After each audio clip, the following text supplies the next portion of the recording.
Before beginning, remove all media and ribbon. Clean the roll holders and frame using a lint-free wipe and isopropyl alcohol.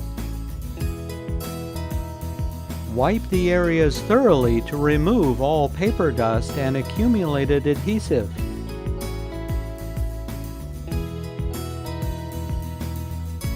Use a cotton swab moistened with alcohol to clean off any adhesive buildup on the media guides, roll holders, and other areas.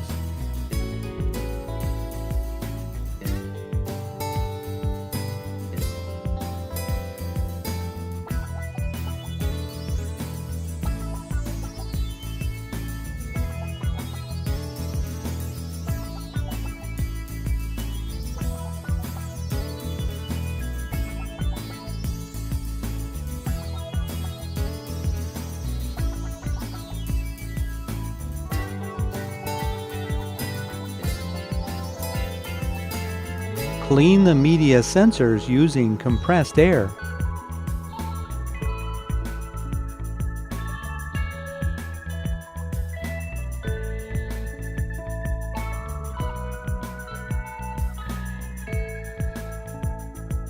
For printers with a dispenser option, open the door and clean the rollers. The outside of the printer may be cleaned with common solutions including isopropyl alcohol and water.